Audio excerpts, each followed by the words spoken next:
Commerce with Roshni.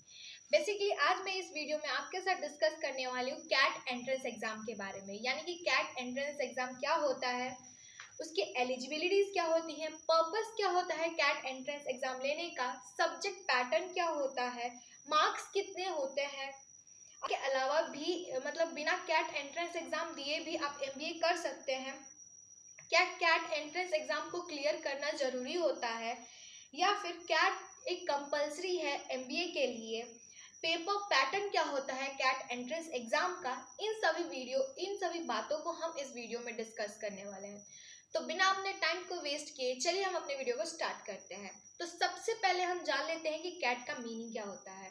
Cat का meaning होता है कॉमन एडमिशन टेस्ट, जो कि कराया जाता है अगर आप एमबीए के लिए प्रिपेयर करते हो तो, यानी कि अगर आप एमबीए करना चाहते हैं तो आपको बेसिकली कैट का एंट्रेंस एग्जाम आपको देना होता है। कैट का एंट्रेंस एग्जाम देने के लिए आपके पास एलिजिबिलिटीज क्या होनी चाहिए। अगर मैं वही एलिजिबिलिटीज की बात करूं तो वो है कि आपको मिनिमम 50% ग्रेजुएशन में लाना होता है। आपका ग्रेजुएशन 50% होना चाहिए किसी भी वेल नोन इंस्टीट्यूट से या फिर किसी भी यूनिवर्सिटी से।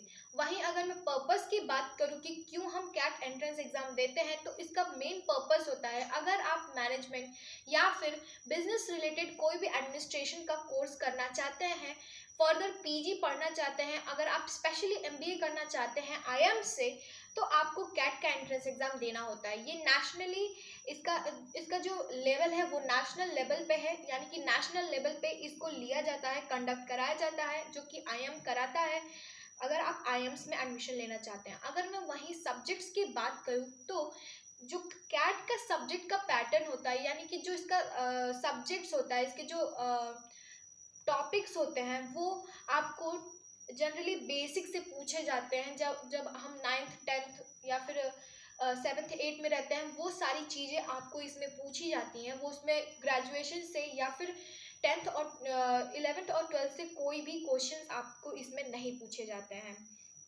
इसमें 3 सेक्शंस होते हैं। पहला जो आपका सेक्शन होता है वो वर्बल एंड रीडिंग कंप्रिहेंशन होता है। जो दूसरा सेक्शन होता है वो होता है data interpretation and logic reasoning होता है।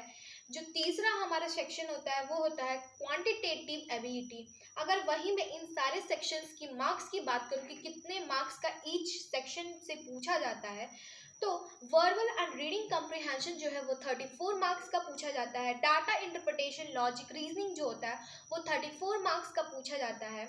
वहीं अगर क्वांटिटेटिव एबिलिटी की मैं बात करूँ वो 32 मार्क्स का आपको पूछा जाता है।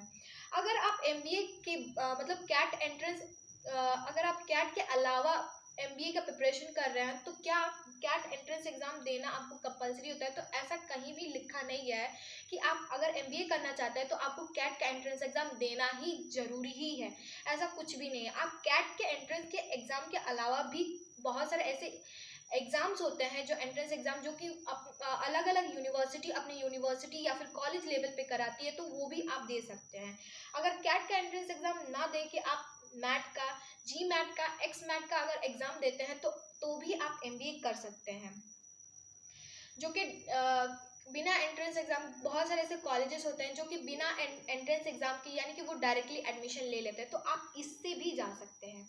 अगर वही मैं बात करूं क्या ये कंपलसरी होता है क्लियर करना एमबीए में अगर आप एडमिशन लेना चाहते हैं, तो ऐसा कोई ये नहीं है कि आप ये क्लियर करना जरूरी ही होता है। अगर वहीं मैं बात करूं कि अगर आपने कैट का एंट्रेंस एग्जाम क्लियर कर लिया है उसके बाद फर्दर क्या प्रोसीजर होता है, तो इसमें जो वो यूनिवर्सिटीज़ के या फिर कॉलेज के ऊपर डिपेंड करता है कि आपको वो डायरेक्टली, अगर आपने कैट का एंट्रेंस एग्जाम क्लियर कर दिया है तो वो डायरेक्टली आपको ले रही है या फिर फर्दर कोई प्रोसीजर होता है। अगर वहीं मैं आईएम्स की बात करूँ तो आईएम्स में फर्दर प्रोसीजर होता है। उस प्रोसीजर में आपको पहले राइटिंग एबिलिटी आपकी टेस्ट की जाती है, ग्रुप डिस्कशन होता है, पर्सनल इंटरव्यू होता है, उसके बेसिस पे आपका एडमिशन का प्रोसीजर स्टार्ट होता है। अगर वहीं मैं बात करूँ इसके कोर्स पैटर्न की या फिर पेपर पैटर्न की, कैसा एंट्रेंस एग्जाम कैट का होता है, पेपर कैसा आता है, तो ये जनरली एमसीक्यू बेस्ड और आंसर और क्वेश्चन बेस्ड भी आता है। तो एमसीक्यू बेस्ड में आपका नेगेटिव मार्किंग भी होता है। अगर आपने कोई भी क्वेश्चन अगर गलत किया है तो उसमें 1 मार्क्स डिडक्ट कर दिए जाते हैं। और ऐसा आंसर क्वेश्चन टाइप क्वेश्चन में ऐसा कोई भी इशू नहीं है कि उसमें नेगेटिव मार्किंग होती है। तो ये था कैट के एंट्रेंस एग्जाम के बारे में।